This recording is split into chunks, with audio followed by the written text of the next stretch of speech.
Welcome to Seminar 3. This is going to be a quick recording of our seminar based on learning beliefs and an effective review.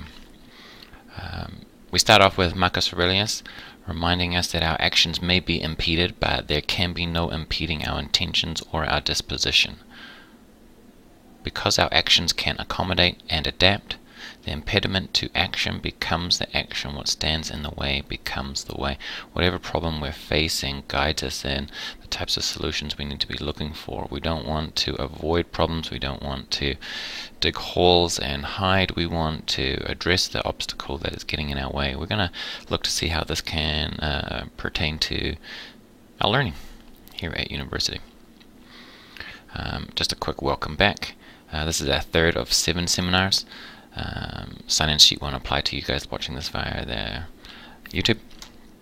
I want to remind you that you want to get something out of this, so adjust your free will switch. You may recall from the first seminar. Remind you of our model for success. Again, something very simple. It's just not easy to do.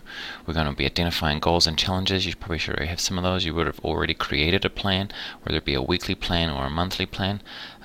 Today we're going to be really focusing on this adapt and evaluate and the types of new skills that we're going to be gaining to be able to apply to our plan. We're already 5-6 weeks into the program and the semester, and we're trying to see what's working, what's not working. A reminder of golden rule number 1 is actions come before feelings. If you're not feeling motivated, or if you're feeling frustrated, what we want to do is we want to start taking action that makes us feel that way. So if you want to feel more productive, then start doing productive things. If you want to feel more confident, do the things that make you feel confident. And this is going to be a major theme that's just going to be repeated over and over again. If you're having difficulties, whatever that obstacle, go right back to Marcus Aurelius, whatever the obstacle is, start doing that thing, and then the feelings will come with it. Another self-starter, another way to get ourselves really going is the doing it for me principle. You're not doing this for anything else, for no other reason other than the fact that you can. You can do this whether you feel frustrated, whether you feel bored, whether you feel uninterested, whether it's difficult, whether it's super easy. Just take action. Do it for yourself. Let's get started. I'm going to brush through the administrative items pretty quickly. We don't want you to miss these important dates. The 50% withdrawal date has already gone past. The next one's going to be the 1st of December, which is the full withdrawal and no refund. We've got another seminar coming up in the first week of November, and then reading week will be a couple of weeks after that. I'm going to quickly cover how we're marking the online course. Again, you should be able to check out your own user report, and you'll get these scores down here. You want to ignore the average at the bottom. The average doesn't mean anything because these are all pass or fail, so they're all individually assessed, and then you get the course weighting for them, which is just right over here. This point value is what we need to add up to. So to get the 2 points, you need to have completed the assignment at the 80 here. 80 and above gets you this point value over here. So we just want to be able to make sure that we're doing that. If you have the adaptation to university quiz, you get 100. You go over here, adaptation to university quiz, you get a full 6%. So put your 6 over here, and then this column here at the end of November, it just needs to add up to 80%. If you've got 80 points there, then you've passed the quiz. You passed the whole course. If yours looks like this and you've missed too many, you got a 47, a 72, these are zeros, they don't count. And so the deadlines have passed for most of these quizzes. There's only a few left remaining.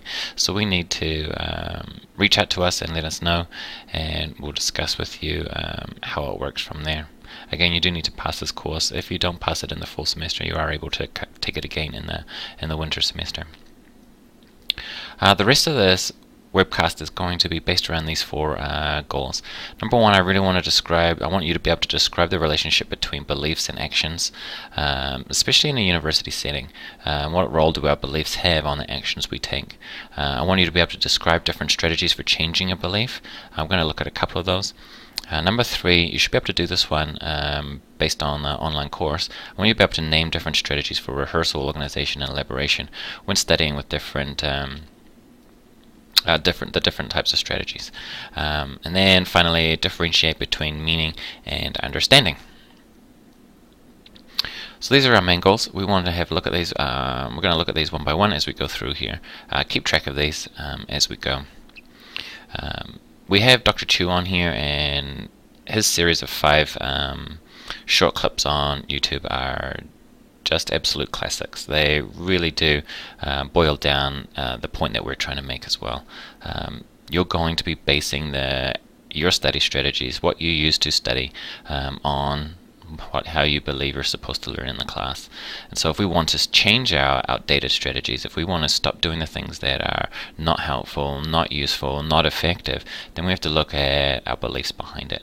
We just have to dig a little bit deeper about why we're choosing that strategy, and then we can start to adjust. We did a poll during the seminar, having a look at what beliefs, things that students have already changed. A lot of the times it was procrastination. A lot of the times it was where they studied, how much time they put into it, how much effort was being applied. We don't have time to go into this one. What I want to look at is the ones that have been shown over and over again that just do not work. So mindsets can be thought of as a set of beliefs instead of just one single belief. Our beliefs about learning may change. You may recall from the careers seminar number 2, you may recall that Angela asked you to look at the dysfunctional and the functioning beliefs about careers and career management and career development. It's the same thing for learning. We're going to be looking at this in regards to stress as well and motivation. Our beliefs really do impact and lead to the choices we make around our behaviors. And so see that some of these are the quintessential ones that students will have, and these develop through experience, personal experience, high school, and being informed by other instructors and our past experiences, which I mentioned. So the 6 most common ones that we need to really just eradicate and to at least address, is to look at these ones here. Learning is fast, knowledge is factual, talent is inborn, good at multitasking, need motivation to do the work, and we just need more time. All of these can be assigned the label a misconception about learning. Learning is often hard, arduous.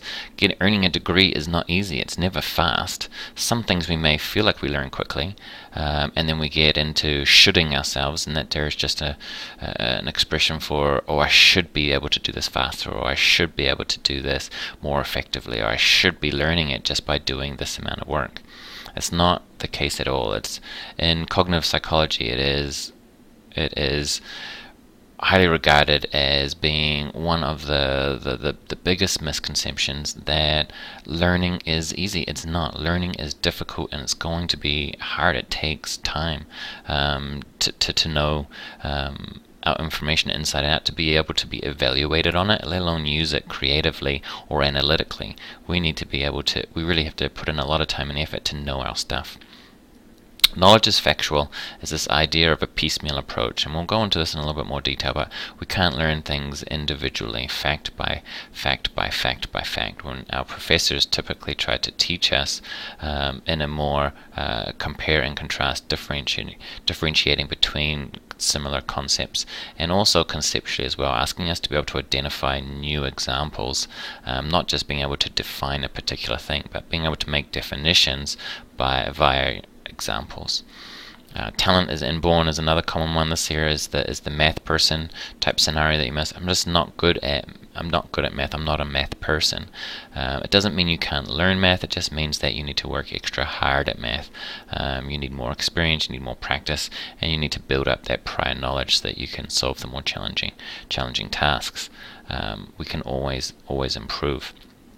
Multitasking, I'm not even going to go there. This is already hopefully solid that we can't do this well. Need motivation is similar to our golden rule. It doesn't mean you can't learn. You can always learn information. We've learned a lot of information that we never wanted to learn, and we've been able to learn to do tasks I'm pretty sure I learned how to do a lot of the chores around the home as a kid, even though I hated every single one of them, but I could still do them, despite not being motivated to do them. Needing more time is a common common strategy that students will have when they are not fluent in enough a variation of strategies. They will just add more time. But adding more time to ineffective tasks is ridiculous. It's just too much. It's just going to be even more frustrating when the results don't come, because now you're putting in more time, and it could lead to feelings of learned helplessness and even more frustration. Is that now I put in the time, but the grades still aren't coming. This here is a student that's not fully aware and doesn't have excellent metacognition skills, which is where we really want to start. So I just want to have a look at this list on the other side here. These ones here are a couple that Dr. Chu gives us, but these are still quite broad, and so we want to go into these in a little bit more detail. So we want to have a look at this particular student here. This is a very, very common scenario that we get in the Student Success Center is, what is your goal in the class? The student says, I want to get a 3.0 or higher GPA. Great, how do you plan to achieve that? And the student typically says, it's just a memorization course. I just need to memorize all the information for the exam. Now I just have to, this drives me crazy when I hear this memorization course. Memorization is not a strategy. Memorizing or remembering something is the byproduct of thinking. So we have to get really specific. So this is where Dr. Chu is talking about metacognition skills. This student doesn't have the vocabulary to describe what they're doing. They're not memorizing the material. They're doing something. They're thinking about the material. They're comparing, contrasting. They're going through rules-based algorithms. They're going through problem-solving sets. They're doing a lot of things, and memory and being able to remember is a byproduct of that system that they're using. So this here is what we want to improve. We want to get rid of being able to just say, I need to memorize this course. That's the byproduct. That there just happens if we think about it strategically. So what are we going to be doing? What we typically see is, if I ask the student if it goes one more, I say to them, what does memorization mean? And they just tell me that they will sit down with their notes and they'll review. I ask them, what does review mean? Review means to sit down with their notes and go over their notes. I ask them, what does go over your notes mean? They will say, I will reread my notes. Sometimes I will add things to my notes, or I will rewrite and highlight the common keywords or the themes that I think are going to be on the test. Now once again, once we drill down asking what these broad terms mean, the student always comes to highlighting, rereading, rewriting, which you've seen in the online course over and over again are the most ineffective and inefficient strategies for learning. So what can we do instead? This one here was just a short multiple choice question. We're going to skip over this one and go straight to our examples. We really want to focus on this guy here. We want to be, whenever I'm going to be talking about learning being systematic, we can always do a before, during, and after analysis of any particular task. If you're sitting down to review notes for 1 hour, then you can do, is this similar to any previous task? What do I want to achieve out of this task? What should I be doing first for my 50 minutes? Am I on the right track? What could I do differently? Who can I ask for help at this point? These are all questions that we can ask ourselves, and it's another term for this is just monitoring. We did the push-pause exercise and did the on-track, off-track exercise when we did the very first seminar. Pushing pause and just asking yourself if you're on track or off track during a task is really helpful, but metacognition is not just the monitoring, it's also the planning. There's a lot of planning that goes, a lot of thought that goes into every activity that we're doing, and we're just asking ourselves a bunch of questions before, during, and after to be able to monitor and assess our performance as we go along. Imagine yourself being followed around by a documentary crew, and they were the ones asking. You're being interviewed before, during, and after your study strategies. Every time you sat down to do a study session, and you're being filmed, and then you're watching it after on a camera. This is that type of objective view that we want to get from our metacognition. We just want to be able to just take a step back, look at our performance, ask ourselves, before we even perform, we want to be able to do it before, during, and after. We just say, what's the best way to go about doing this? What do I need to achieve in the next 50 minutes? Is 50 minutes even enough? These types of questions that we want to be able to ask and answer. And the more we do this, the better we'll get at it. Again, the dreaded P word of practicing comes into it. These aren't only just for our learning tasks, but we also have them under our main self-management categories. So we always have ones for motivation. We can talk about our motivation in that moment. If that's what we find during the moment, what kind of questions can we ask ourselves? Learning strategies is what we're going to be looking at today. Use of time, we mentioned that one already. Our physical environment. Is this even the best place that you need to be? Do you need any other resources? Social environment is always going to be regarding, do you need help with this? Is this place too busy? And then always just monitoring performance during and after. So we can always ask questions and use our metacognition skills, our self-awareness, first of all, to notice that I'm about to do a learning task, being able to notice during and notice afterwards, but then also to follow through on that noticing. So we notice, we monitor, and we're able to plan and evaluate. These are the types of skills that we really need on a day in, day out basis to make sure that our plan will succeed. So how can we apply most of this? First of all, we do have alternative beliefs about our learning. A lot of students will have rereading for some things and problem sets for other things. Different classes have different beliefs and therefore different strategies that we need to learn. We can always apply our metacognition skills. We just saw that. We can always turn this on. Most students will adopt and develop a database for learning strategies that are effective and are based on the principles of learning. So this is what we really want to achieve out of the online course. I ask students to give me first of all, I ask for the categories: rehearsal, elaboration, organization. Those are our three categories that we want to have a database of different strategies. You could even add on to their motivation as being another learning strategy to help us get through any particular challenge that we're having, whatever obstacle lies in our way. And then we can select the best strategy for that moment. And our metacognition, the bigger the database we have, the more fluent and flexible we'll be able to be to solve our problems in the moment, and we'll have much more effective study sessions. The ones that I really want to point out for us under the organization and elaboration strategies, these are the ones that come straight from the online course. They're still pretty broad.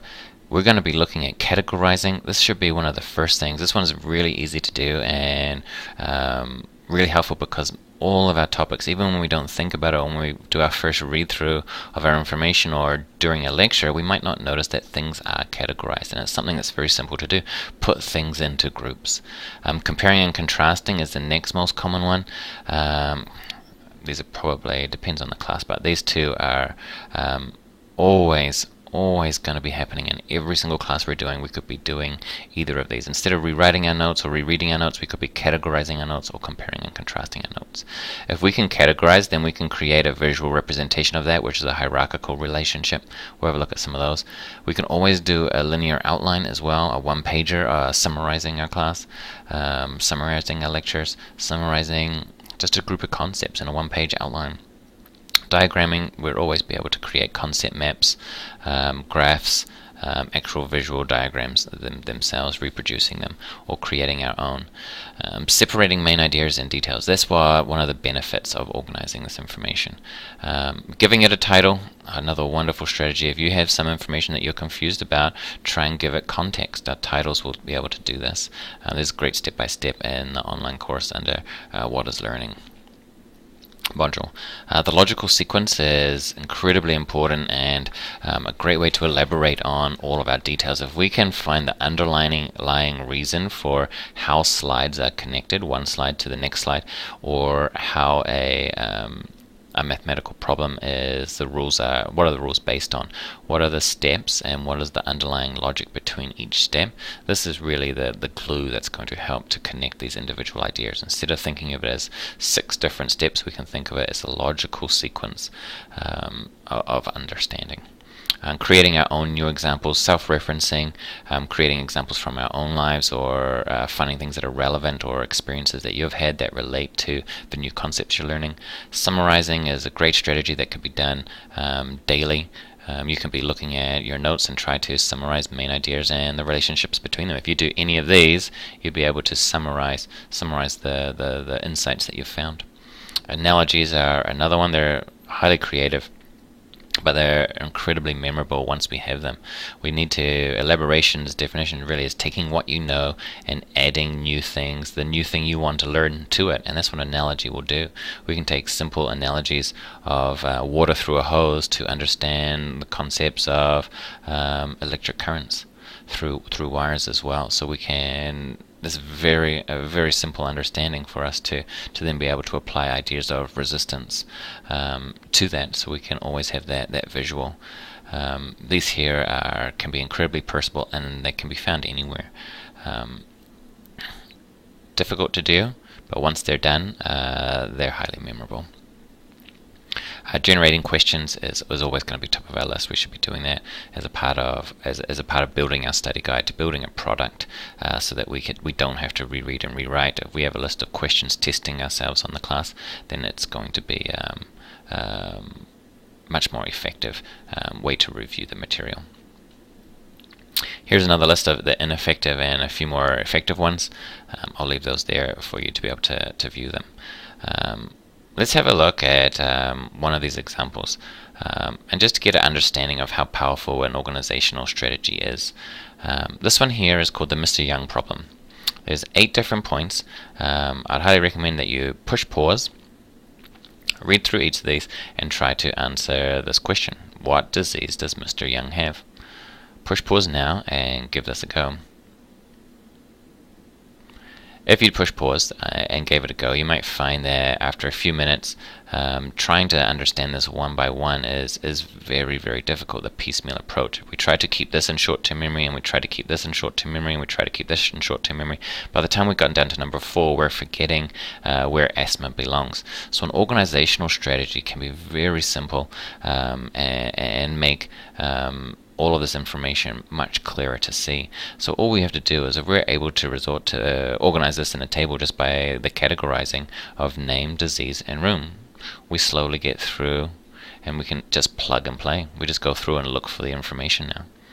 And this is what the context of our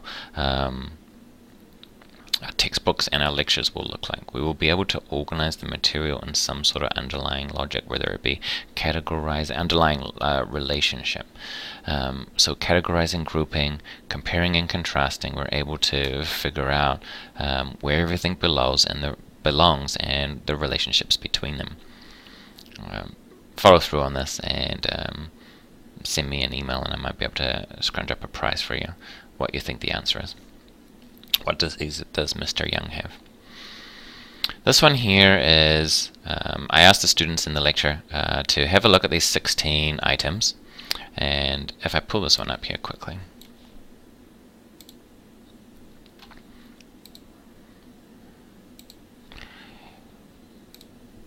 we look at our 16 items, and we have to be able to learn all of these. So we want to be able to, you've been asked to memorize all of these by doing something to be able to recall them. One way that we can see the organization can help is categorizing. If we categorize these items, we'll be able to see different groups. This is actually one thing that is already noticed, that this actually happens quite naturally when we're trying to learn a long list of these, that people will remember, that they won't recall. If they're asked in the experiment, they're given 2 minutes to try and memorize these. When they say their answers, they don't say chocolate cake, asparagus, filet mignon. They say chocolate cake. Then they say strawberry shortcake, and then they'll say fresh baked cinnamon rolls. They'll remember things in the category that they belong. So chocolate cake falls into, they never say the category, but they actually remember them in that category.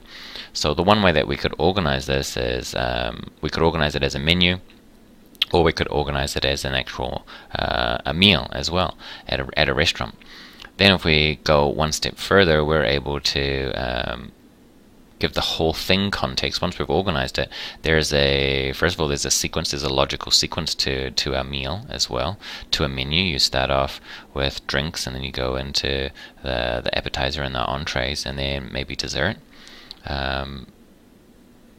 so then it becomes sequential. We get a flowchart as well. And then finally we could give the whole thing a title, and we're able to see that there is a dinner for two.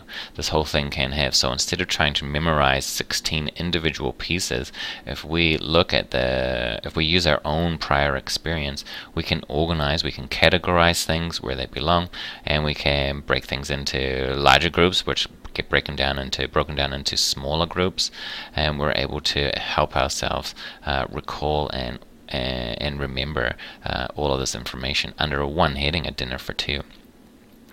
Gives us that main title which glues us all together. Another example of this that's a bit more appropriate is this. At the back of your textbook, you're always going to have this list of terms. If your professor is nice and they give you a study guide, they might give you a list of terms that you need to know. However, their organization, the problem here is the obstacle in our way is organization. It's not organized, it's not categorized, it's not in compare or contrast tables, it's not hierarchical, it's just alphabetical. So the problem here is organization. How can I organize that? And then we can elaborate on it. Just like we did with our menu, we can look at the underlying logic. What are the relationships between however we've categorized this information? So take it from being, this is a great way to review the terms. Instead of rereading and rewriting our notes or highlighting again, or going through and rereading our highlights, we can go through and take a one-page piece of paper and try to organize all of these terms. Where do they belong? And is there some sort of underlying logic that could be found by organizing this? So what we've found is that Curie and Dubois are a couple of cognitive psychologists that we like to refer to, and they have a wonderful system for organizing this, and it's called COST, C-O-S-T. You need to complete your notes, you need to organize your notes, and you need to summarize your notes, and then test yourself. These times are based on reviewing one lecture. If you have one lecture that you need to cover, then you can use this system to make sure that you are applying and giving yourself the main principles of learning. We need to be applying organizational strategies, elaboration strategies, and testing strategies. Those are the three we want to apply, and we can do them as effective as possible. We might be able to do them if we focus on a small amount of information, one lecture. Depending on the lecture, you may need more time than this, but also this is a skill as well. You'll need that dreaded P word of practicing to get this down to being within 50 minutes, but you could always just apply one of these every time you need to do your review. So this is the very first time you come out of class. Apply an organizational strategy or apply an elaboration strategy. Organizing might be easier to apply since it's a lot of information, we want to organize it, and then whatever we find from there, organizing it, we might be able to summarize or to apply an elaboration strategy. We'll have a better understanding before we can summarize. Then finally, generating your own questions to test yourself. So let's have a look and see what this looks like. Completing your notes is one of the easier parts. Sometimes you might have to do this, sometimes you won't. But the best ways to do it are asking a friend, asking the professor straight after class, or checking the textbook as a reference to complete your notes, anything that you missed. Next, we want to be able to apply hierarchical relationships, flowcharts, matrices or tables to organize information, and then diagrams as well. Here's a big bird's eye view. This is what we mean when we're saying organize your lecture. Look at the lecture, look at the introduction. If there is an introduction, it would be ideal. Then we want to see how is the whole thing organized. We don't want to look at slide by slide, point by point, that there is trying to solve the Mr. Young problem one step at a time. We want to first of all put this into context. So let's find out how's this organized. So just by taking a red marker, I can go through and say this is the title, it's organized by these 4 points. Here's point 1, here's point 2, here's point 3, and then there's some hierarchies that we can see that there are some subheadings and some subheadings as well. We can go through and we can see what is the underlying logic that connects all of these. So instead of learning these one by one, we're able to group them together, and then we could start focusing on each of these individually. Here's some students tell me that they have 80 or 100 slides that they need to get through. Here's an 84 or 85 slide presentation. I think this is the workshop. and that can be done in a one-pager. So we just have the introduction was a major section, memory was another major section, time management, so on and so on. And then under each one we just list the subheadings. We don't put in all of the details. We can't fit all the details on here, but now we've got a context to learn all of the details. So now we can dive into these and really apply the same principle one more time. So we've gone bird's eye view. Now we want to zoom into memory and just have a look at the details that we need to learn and how are they organized, and can I elaborate on those. For example, I'm just going to click on my pen here. This is a common one that I ask students to do when they come meet with me, is that how would you organize this?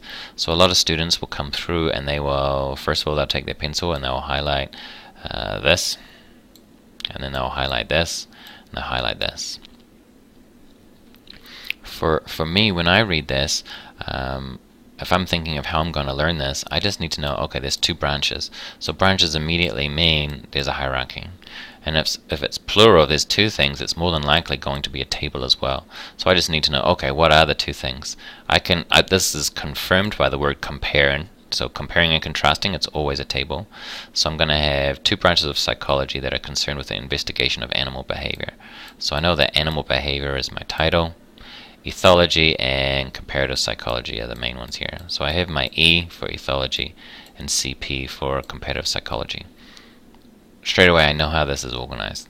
I'm not highlighting or drawing lines under everything.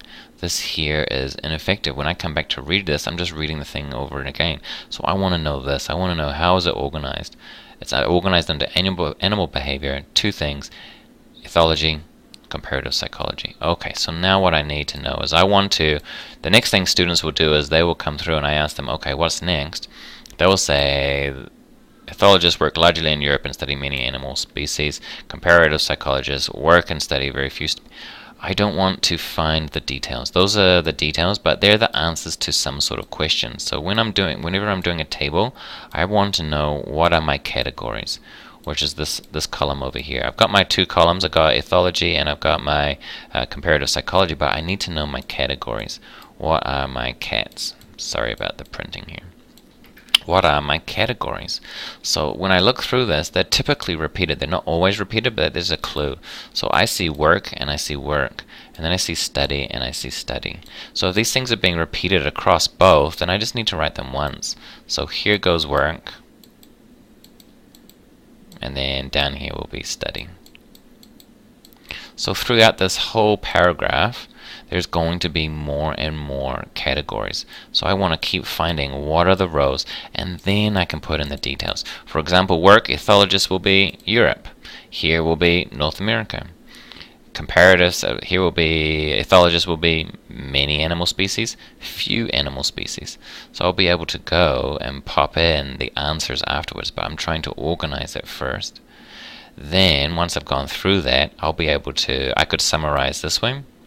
I could apply the summary strategy, or I could summarize this way, or I can summarize across rows as well. So I get to see the connection. So this one here, in the end, ends up looking like this. So this here is a very, very effective way of reviewing. Would you rather review the whole paragraph, or would you rather review the table that is highly organized? We can look at any relationships that pop out between these. There is underlying logic that might help to glue this information together when we summarize it. When we look at these, when we're looking at it here, this is a hard way to keep everything in mind. This one here has helped to decrease our load on short-term memory so that we can really focus on making these connections. We can keep a lot more in mind and be a bit more creative with the material. We had several examples of these. This paragraph is exactly the same as this flowchart and hierarchy. This here is another representation. This is again a way to help remember a lot of details about the planets. Whenever we have 9 things here, we've got all the list of different planets, but we can always break them into a group. This person broke them. Since there's such a huge gap in space here, we can see that we could say that they could be grouped into, trying to remember all 9 planets, we could instead say, okay, there's two groups of parallels. There's the inner and their outer. The inner one is this 4. So this makes our memory workload just a little bit easier, and this shows you another benefit of grouping things. Even though this may not have been given in the lecture, we can organize that ourselves and make our own category. This here is an example of a student trying to organize information and splitting up the history of psychology in Psych 104 into early and modern as their grouping, and then they go through and they say proposed by who for the theory, and then they have a definition for the theory, and then they have just the important components. These could probably be broken down a little bit further, but this is a great way to summarize a lot of information. Here's another example of a hierarchy. Here's another example of this student said this was 3 weeks worth, three classes worth of information. Let me get on my clicker again.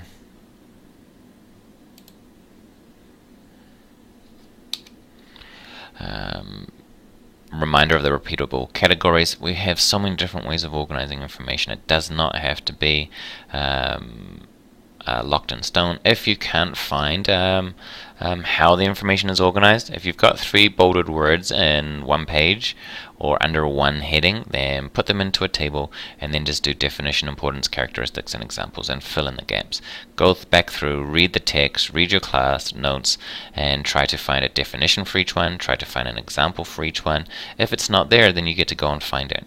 Another benefit of organizing information, we get to see missing information, highlighting what is important about it.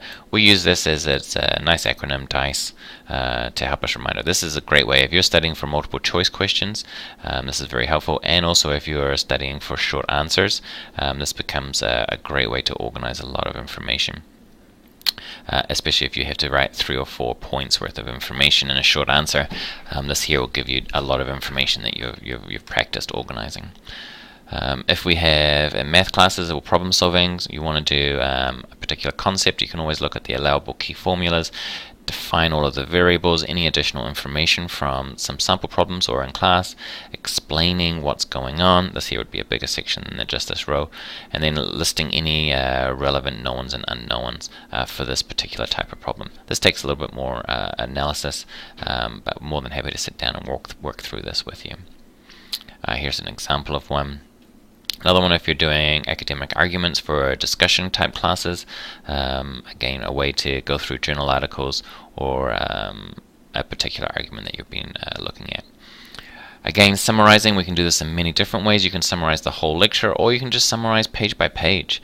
This could be an easy way. If you've taken 2 pages worth of notes in class, then just summarize each page. That there keeps it really short, just a couple of sentences to really highlight what are the main ideas on this page and the underlying logic that connects them all, the relationships that have been highlighted or that you have noticed. We do have the steps for summarizing. I'll leave these up so you can pause and have a look at them. Again, you've probably practiced this before. We just want to apply it in this setting. A couple examples of testing. We can quickly write down 10, 20 questions per lecture and have this as a study guide. Instead of rereading our notes, we can now actually test ourselves on what that lecture was based on. We can always write factual type questions or conceptual questions or skill questions. Again, reach out to me. These are practice. These are skills that need to be applied and practiced over and over again. This student was able to come up with a bunch of questions, and then every time they reviewed, they just checked it if they got it right. Looks like they got this one wrong here. This one here they get wrong. So then they actually, this was a reminder that we're having trouble. So we just gave, just give yourself the first little letter, or give yourself an initialization of a trigger, just some sort of trigger, just to help you recall the idea. Again, that's after you've gone through the question a couple of times. A lot of different types of questions. We can do definition type questions, and then we can do expanding questions as well. So what is, I believe that says functionalism, and what role does it play, I'm guessing, in the history of psychology? Why did behaviorism win over mentalism? And again, this is a big question that we really need to know. This is more of a short answer type question, but if we're able to answer this, we're proving to ourselves that we can recall it. And it's a little bit more effective, I'd say, much more effective than writing flashcards for all of these. We don't ever write the answer down on the same piece of paper. We can write the answers down later, or we can just go and find the answer if we don't know what it is. Our answers will always be in our notes that we made. Another example of questions, another quick big picture of the whole system. Complete, organize, summarize, test yourself. This can be done pretty effectively, very quickly. We don't have time for the poll everywhere. What your takeaway is for today, you're going to be writing about that down below. The takeaways that we're looking at, your beliefs about how you learn are going to always impact the actions you decide to take. If you believe that it's a problem-solving class and that all you need to do is do your homework and do practice problems, then that's all you will do. You won't apply any of the other strategies that we just talked about. If you believe it's a memorization class, then all you will end up doing is rereading and rewriting your information. So what we want to do is we want to get really specific and create that database of rehearsal, organizational, and elaboration strategies so that we can always be doing something different. This helps with motivation as well. If we're feeling bored, then we've got strategies in place for that. We can always change. If we make our strategies a little bit more novel, or new in some way, then we'll be able to apply that, and that will help overcome the boredom or the dryness of the material that you're trying to get through. We're not always going to be in the mood to do our studying, but we still have to get the studying done to achieve our goals. Reframing and engaging in new mindsets. Whenever we want to do that, we always want to reframe. We always want to know what our old one was and give ourselves time to experiment with a new one. This is pretty similar to the idea of it's not memorization, it's a lot of other things. So what is it? Going down, just drilling down, just asking yourself, what am I doing to have memory as the byproduct? How am I going about trying to memorize this? If you find that you're choosing ineffective strategies, then you want to adjust that. Choose some of the ones we talked about today and develop your own. They're going to come as you go through. Modify the ones that we've talked about and develop your own. There's lots of ways to organize material other than just tables and hierarchies. Start monitoring your learning by asking yourself before, during, and after a task a lot of questions, just trying to get that monitoring and planning, noticing, monitoring, and planning skills down pat. Every time you sit down to do a review, you want to be as effective as possible. Start asking yourself these questions and start making note and naming the strategies that you're doing. Start knowing that, okay, I'm going to apply an elaboration strategy. We'll be specific, saying, oh, okay, I'm going to try and find something relevant to myself here. Or you're going to say, this seems like it's fit for an analogy. Something's on the tip of your tongue. You know what, I'm going to try and create some analogies this time around for some of this material. Saying the strategy, I'm going to organize it in, this is a table for sure. This is going to be a hierarchy, or this is set up for categorizing. I can definitely do these. Start naming these, and then we'll always be able to make this systematic. Before, during, and after, with our metacognition skills and our database of strategies, we're always going to be able to complete our notes, organize our notes, elaborate and summarize on our notes, and then we'll be able to test ourselves on those notes as well. Thanks for your attention and following through with this. Please answer the questions below. Thanks a lot. Bye for now.